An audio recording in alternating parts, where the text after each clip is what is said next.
Hey youngsters, welcome back. I am back with another important video of class 12th chapter haloarenes and haloalkanes. The topic is SN1 and SN2 mechanism. So today we are going to do the postmortem of these two mechanisms. How do they work? What are important points of these two mechanisms? आप video को जरूर पूरा देखिएगा. You are going to gain a lot of things out of this video. So don't go and watch the video completely. आपको last तक जाएंगे तो बहुत सारे questions also you will be able to solve last year papers के and you learn a lot of new things. So let us start the video. So the mechanism SN1 and SN2. First thing is why do we need a mechanism? जब भी कोई reaction होता है तो उसके लिए एक सिस्टम होता है, एक प्रोसेस होता है पूरा, and that process is mechanism. Why do we need this mechanism? ये क्या है, क्यों आई एग्जिस्टेंस में और हमारा इससे क्या लेना देना है? जब आप हेलोएल्केन्स एंड हेलोएरीन्स के मेथड्स ऑफ प्रिपरेशन करते हैं तो उसमें पहला ही मेथड है ROH plus HX gives you RX. ये देखते हैं हम, this is the reaction in that. Now how is this reaction actually happening?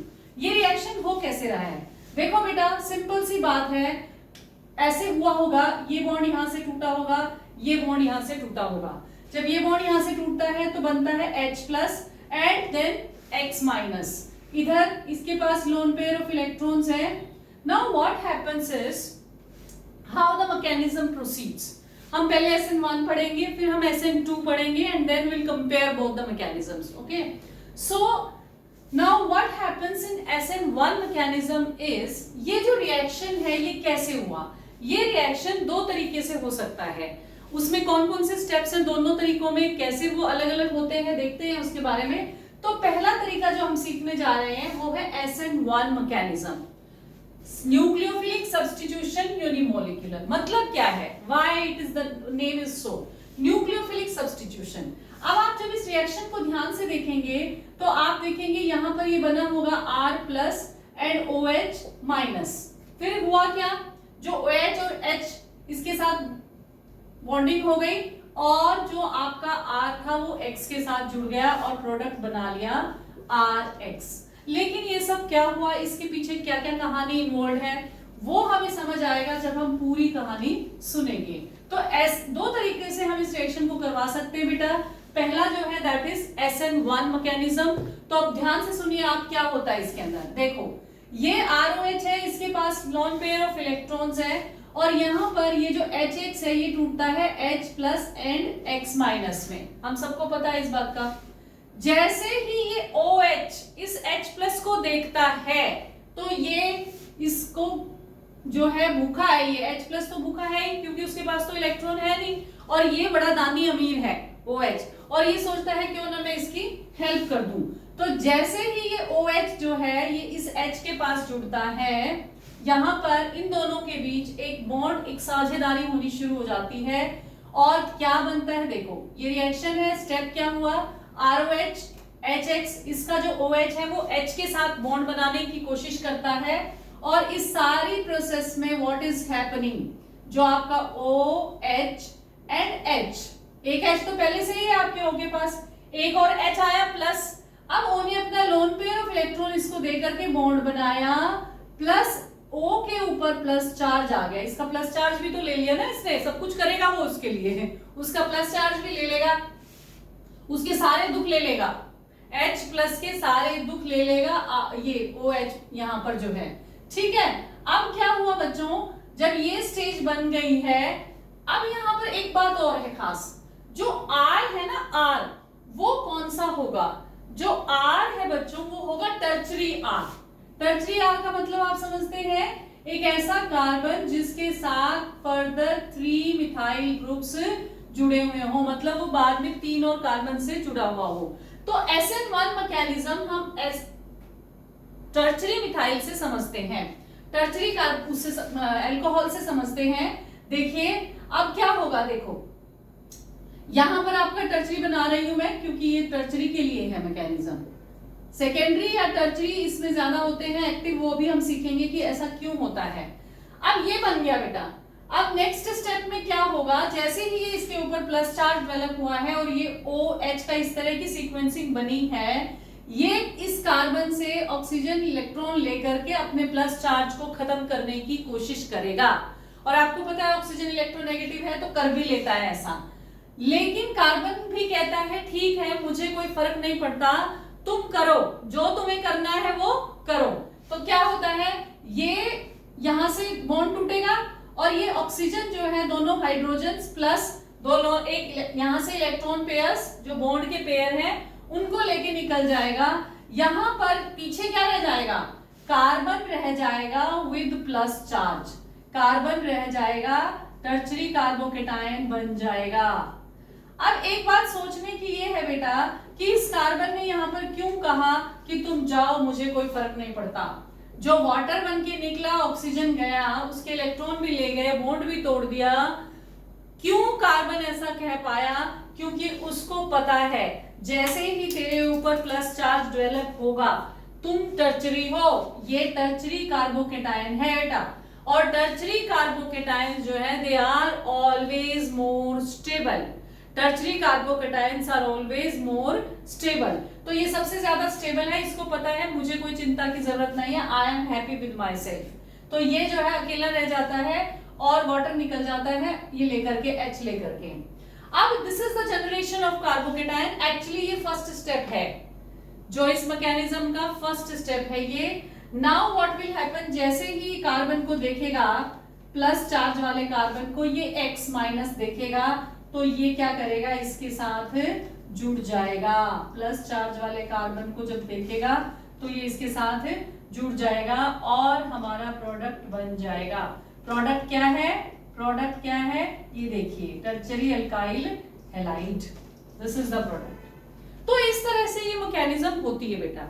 इसको हम S1 मैकेनिज्म क्यों कहते हैं, न्यूक्लियोफिलिक सब्स्टिट्यूशन।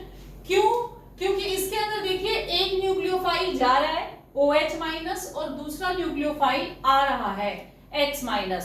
सो न्यूक्लियोफिलिक सब्स्टिट्यूशन, एक न्यूक्लियोफाइल आ रहा है और दूसरा जा रहा है, that is why the name nucleophilic substitution. Now why unimolecular, इसको हमने यूनिमॉलिक्यूलर इसलिए कहा क्योंकि इसमें जो कंप्लीट रेट ऑफ रिएक्शन है वो सिर्फ इस कार्बोकेटायन की फॉर्मेशन पे डिपेंड करती है, यानी it depends only on the first step of the reaction. उसके बाद so this is the name, that is why the name given। इसकी molecularity 1 है। अगेन इसका मतलब क्या है कि it depends only on the generation of carbocation. जो रेट ऑफ रिएक्शन है वो सिर्फ कार्बोकेटायन की फॉर्मेशन पे डिपेंड करती है और किसी भी फैक्टर पे या किसी भी टर्म पे ये डिपेंड नहीं करती। It is a 2 step reaction, 2 steps हो गए इस रिएक्शन में। कैसे 2 स्टेप्स हो गए, पहले कार्बोकेटायन जनरेट हुआ और फिर X माइनस का अटैक हुआ। तो पहले कार्बोकेटायन जनरेट हुआ, फिर X माइनस का न्यूक्लियोफाइल का अटैक हुआ। सो that is why it is a 2 step reaction. Carbocation बनता है, हमने देखा वीक न्यूक्लियोफाइल्स आर रिक्वायर्ड। इसके अंदर हमें ज्यादा स्ट्रॉन्ग न्यूक्लियोफाइल्स की जरूरत नहीं है, वीक न्यूक्लियोफाइल से भी हमारा काम बन जाता है, जैसे H2O CH3OH। क्यों, क्योंकि इसको सामने से ही, इसको खाली जगह मिल रही है, आसानी से जाकर के अटैक करना है बस। तो वीक न्यूक्लियोफाइल होने से भी इसका काम जो है वो, मतलब ये मैकेनिज्म हो सकती है। Racemisation takes place. What is racemisation, this is a important question. Racemisation का मतलब क्या है बच्चों, जैसे ये कार्बोकेटायन बन गया आपका, यहां पर कार्बोकेटायन बन गया, आपका X इस साइड से गया है। 3D में अगर आप सोचें, सपोज करो ये मेरे पास टेट्राहेड्रल स्ट्रक्चर था मिथाइल ग्रुप का, ये मेरे पास टेट्राहेड्रल स्ट्रक्चर था मिथाइल ग्रुप का, ठीक है, और ये सपोज करो एक X इस पे लगा हुआ था, OH ग्रुप लगा हुआ था, ये 3 मिथाइल थे और एक OH ग्रुप शुरू में लगा हुआ था, ये वाला, ठीक है, ये था। अब ये OH चला गया, इस साइड से चला गया, कार्बोकेटायन बन गया, इसने अपने आप को थोड़ा सा अरेंज कर लिया, ठीक है। अब जो नया आएगा, यानी नया कौन आएगा, X आएगा, नया कौन आएगा, X आएगा। अब इस X के पास ऑप्शन है, ये यहां से भी आ सकता है और ये यहां से भी आ सकता है, दोनों जगह इसके लिए खाली है, इसलिए ये आसानी से किसी भी साइड से अटैक कर सकता है। जब इस तरह की इमेज जब ये बनेगा तो जो प्लेन पोलराइज्ड लाइट है, एक मॉलिक्यूल उसको 50%, एक मॉलिक्यूल उसको जो इस साइड से आएगा वो डेक्स्ट्रो साइड में रोटेट करेगा और जो इस साइड से आएगा सपोज करो वो लियो साइड में रोटेट कर रहा है प्लेन पोलराइज्ड लाइट को, तो जो मिक्सचर होगा उसमें क्या होगा, 50-50 होगा, ये सेम इमेज का भी और 50% ऑपोजिट साइड से जो इमेज बनी है उसका भी। तो ऐसे मिक्सचर्स को जिसमें दोनों मॉलिक्यूल्स की कॉम्पोजिशन 50-50 होती है, ऐसे मिक्सचर को हम रेसमिक मिक्सचर कहते हैं। सो दैट इज व्हाट, क्योंकि ये क्यों आया ये पॉइंट यहाँ पर, क्योंकि जो कार्बोकेटाइन हमारा बनता है तो आने वाला जो नया मॉलिक्यूल बनेगा यानी जो नया न्यूक्लियोफाइल जब अटैक करेगा तो वो किसी भी साइड से अटैक कर सकता है और कोई भी कॉन्फ़िगरेशन एक्वायर कर सकता है। इसलिए जो है ये कहा है रेसमिक मिक्सचर, यानी 50% चांसेस है कि वो यहां से अटैक करेगा और 50% चांसेस है कि वो पीछे से भी अटैक कर सकता है, तो वो कहीं से भी 50% 50-50, so that is why we call it as a racemic mixture. Reactivity order अगर हम देखें तो tertiary, secondary and primary, primary तो देते ही नहीं है बेटा रिएक्शन। टर्शरी क्यों कहा, क्योंकि टर्शरी कार्बोकेटाइंस जो है वो सबसे ज्यादा स्टेबल होते हैं, हमने अभी भी देखा ऑलरेडी, हाइपर कॉन्जुगेशन की वजह से टर्शरी कार्बोकेटाइंस जो है वो ज्यादा स्टेबल होते हैं। अब ये हाइपर कॉन्जुगेशन क्या होती है, जैसे ये कार्बन है, इसके साथ ये कार्बन लगा हुआ है, तो इसका जो हाइड्रोजन के साथ सिग्मा बॉन्ड है, इसका इस कार्बन का जो हाइड्रोजन के साथ सिग्मा बॉन्ड है वो बॉन्ड यहां से टूट जाता है और वो इस कार्बन को स्टेबलाइज करने के लिए आ जाता है, इसको बोलते हैं हाइपर कॉन्जुगेशन। तो हाइपर कॉन्जुगेशन, अब 9 स्ट्रक्चर्स बन सकते हैं इसमें, 3 3 और 3, देयर आर 9 स्ट्रक्चर्स। तो दैट इज व्हाई इसको बोलते हैं कि ये जो है सबसे ज्यादा स्टेबल होता है tertiary, then you have secondary and then primary. Primary तो आमतौर पर ये रिएक्शन देते ही नहीं है, ये मैकेनिज्म फॉलो ही नहीं करते हैं। सो ये थे आपके SN1 मैकेनिज्म। अभी एक बार SN2 देख लेते हैं and then will compare both the mechanisms. तो SN2 में क्या होता है बेटा, SN2 takes place in primary alcohols, यानी कि प्राइमरी कार्बन अगर होगा तो वहां पर SN2 मैकेनिज्म होगा। पहले तो इसका मतलब समझिए, न्यूक्लियोफिलिक सब्स्टिट्यूशन बायमोलिक्यूलर, यानी कि 2 मॉलिक्यूल्स इसमें पार्ट लेंगे पूरी मैकेनिज्म में, दोनों ही इंपॉर्टेंट है रिएक्शन को कैरी आउट कराने के लिए। तो हम देखेंगे कि कैसे वो दोनों इंपॉर्टेंट है। देखो प्राइमरी अल्कोहल्स में ये रिएक्शन होता है। अब क्या होगा, यहां पर आपने प्राइमरी कार्बन ले लिया CH3, ओके, ये है आपके पास, होता क्या है जो HX हमारा जिसे अटैक करना है इसके ऊपर, वो भी टूटेगा, आपको पता ही है इस बात का, H+ और X-। अब ये जो X- है ये इसके साथ जैसे ही ये जो H+ है ये OH- जैसे ही इसको देखता है कि इसको बेचारे को जरूरत है मेरी, क्योंकि ये इलेक्ट्रॉन का भूखा है, ये OH- इधर आता है, इसके साथ जुड़ने की कोशिश करता है। देखो कैसे, CH3OH प्लस चार्ज आ जाएगा क्योंकि वो उसके साथ जुड़ गया। अब ऑक्सीजन पे प्लस चार्ज आ गया, ऑक्सीजन की पूरी कोशिश रहेगी कि मैं इस बॉन्ड को तोड़ दूं, इस बॉन्ड को तोड़ दूं, कौन से बॉन्ड को, कार्बन ऑक्सीजन बॉन्ड को ले जाऊं साथ में। ऐसा करने से क्या होगा, जो मिथाइल ग्रुप है वो अकेला रह जाएगा विद प्लस चार्ज, क्योंकि ऑक्सीजन ये तो वाटर बन के बाहर निकल जाएगा H2O कंप्लीट, लेकिन मिथाइल ग्रुप जो है वो अकेला रह जाएगा। अब उस केस में जो हमारी SN1 मैकेनिज्म थी वहां पर क्या था, टर्शरी कार्बोकेटाइन बन रहा था बेटा, लेकिन यहां पर क्या बन रहा है, यहां पर बन रहा है प्राइमरी कार्बोकेटाइन। क्या बन रहा है, प्राइमरी कार्बोकेटाइन। और आपको पता है कि प्राइमरी कार्बोकेटाइन स्टेबल नहीं होते, तो ये कार्बन कहेगा मत जा भाई मत जा, तू यहां से मत जा, तू चला गया तो मेरा सत्यानाश हो जाएगा, मेरा कैसे गुजारा होगा, अगर तू यहां से चला गया तो तू चला जाएगा तो मेरा क्या होगा, ठीक है।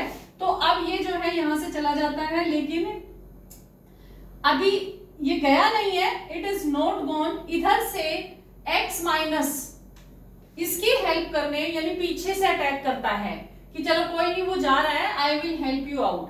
तो इधर से जो है X- जो ये निकला हुआ है यहां से, ये पीछे से इसके ऊपर कार्बन के साथ ऊपर जाकर के बॉन्ड बनाने की कोशिश करता है, क्योंकि देख रहा है कि ये OH माइनस जो है वो निकलना चाहता है, OH2 निकलना चाहता है, तो ये X माइनस इस कार्बन को देखते हुए इसकी हालत की इस पे प्लस चार्ज आने वाला है और ये कुछ भी करने में सक्षम नहीं है, तो ये क्या करेगा, यहाँ पर पीछे से, उसमें क्या हुआ था, कार्बोकेटायन बन गया था, लेकिन यहाँ कार्बोकेटायन नहीं बन पा रहा। SN1 में कार्बोकेटायन पूरी तरह से बन गया था, लेकिन यहाँ पर कार्बोकेटायन क्यों नहीं बन पा रहा, क्योंकि यहाँ पर प्राइमरी अल्कोहल है और प्राइमरी कार्बोकेटायन जो है वो स्टेबल नहीं होते, इसलिए यहाँ कार्बोकेटायन नहीं बनेगा, बल्कि यहाँ पर एक स्टेज ऐसी आएगी जब ये बॉन्ड यहाँ से तो टूट रहा होगा, देखो कैसे, देखो CH3 यहाँ पर आपका X जुड़ने की कोशिश कर रहा है और इधर से आपका O जो है वो जाने की कोशिश कर रहा है, तो दिस इज इंटरमीडिएट फॉर्म्ड। इस तरह का इंटरमीडिएट जो है वो SN2 मैकेनिज्म में बनता है, जबकि SN1 में क्या होता है, SN1 में कार्बोकेटायन बनता है, SN1 में कार्बोकेटायन बनता है और SN2 में क्या होता है, इंटरमीडिएट बनता है। That is a big difference between the two. और लास्ट में क्या होगा, ये तो जीत ही जाएगा, ये निकल जाएगा यहाँ से और हमारा X और R जो है वो एल्काइल हैलाइड रेडी हो जाएगा। So this is the final product form. अब इसमें क्या है, प्राइमरी है बेटा, ये तो प्राइमरी है इसलिए पीछे से अटैक हुआ। अब आप देखिए इसमें जो आने वाला न्यूक्लियोफाइल है उसके पास सिर्फ एक ही ऑप्शन है कि वो पीछे से आ सकता है। जब हमने टर्चरी वाला SN1 मैकेनिज्म पढ़ा था तो हमने क्या देखा कि आने वाला किसी भी साइड से आ सकता है, पूरी जगह खाली पड़ी है, लेकिन यहाँ पर ऐसा नहीं है, पीछे से आना पड़ेगा।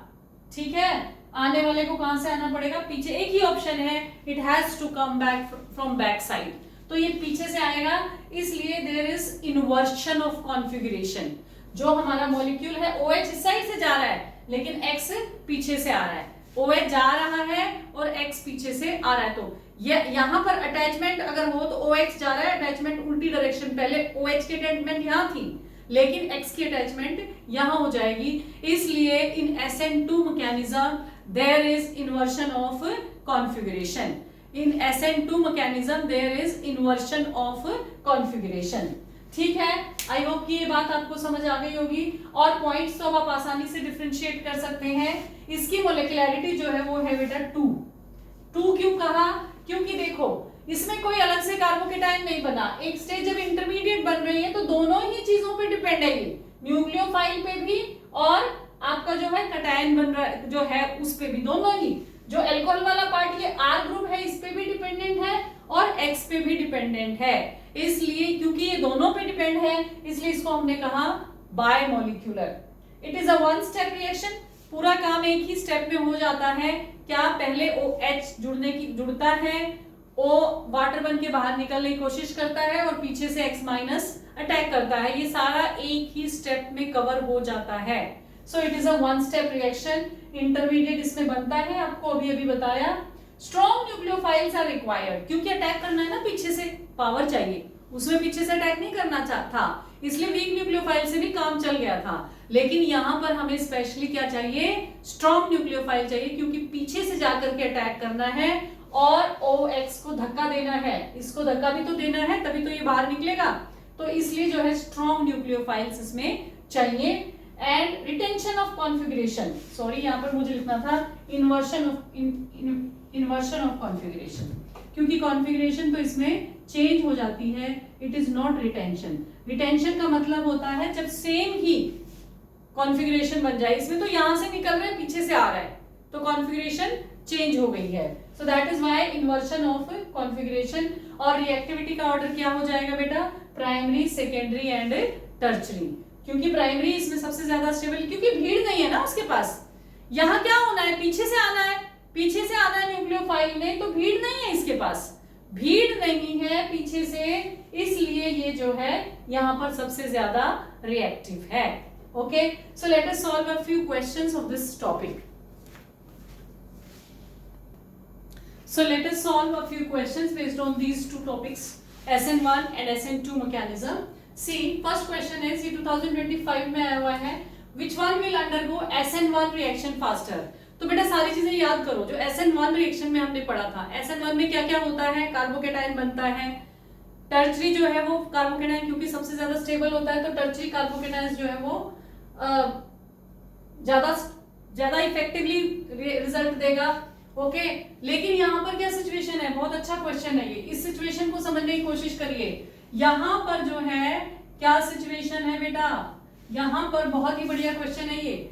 यहाँ पर दोनों ही कैसे कार्बन है, ये देखो ना, ये कैसा है, ये प्राइमरी है दोनों, दिस इज ऑल्सो प्राइमरी, दोनों कैसे हैं कार्बन, प्राइमरी है।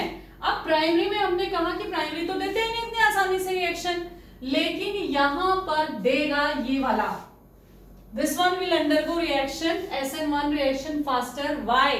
बिकॉज इसमें जब Cl निकल जाएगा, कार्बोकेटाइन बन जाएगा, तो ये कार्बोकेटाइन जो है रेजोनेंस की वजह से स्टेबलाइज हो जाएगा। तो रेजोनेंस की वजह से ये जो है वो स्टेबलाइज, आप ऐसे शो कर सकते हैं, रेजोनेंस की वजह से ये प्लस चार्ज जो है कार्बोकेटाइन का स्टेबलाइज हो जाएगा। That is why this will undergo reaction faster. Okay, is that clear to you all? Then you have which is more reactive towards SN1 and why? अब SN1 में हमें पता है कि टर्चरी होता है ज्यादा रिएक्टिव, लेकिन ये तो दोनों ही टर्चरी हैं, क्या करें फिर? What is the reason? देखो बेटा, कार्बोकेटाइन बनता है, हमारा न्यूक्लियोफाइल चला जाता है, जो ये साथ में ग्रुप लगा हुआ है ना, ये चला जाता है। अब इसमें ये वाला ग्रुप जो है आयोडीन का बॉन्ड आपको पता है बड़ा होता है, तो वो जो है जल्दी जाएगा, better leaving group, it is a better leaving group. तो जितना जल्दी लीविंग ग्रुप छोड़ेगा उतना स्टेबल कार्बोकेटाइन होगा और फास्टर रिएक्शन होगा। सो that is why this is more reactive. Which one will undergo SN2 faster? अब SN2 में प्राइमरी जो है वो फास्ट होता है, तो इन दोनों में से किसमें है प्राइमरी?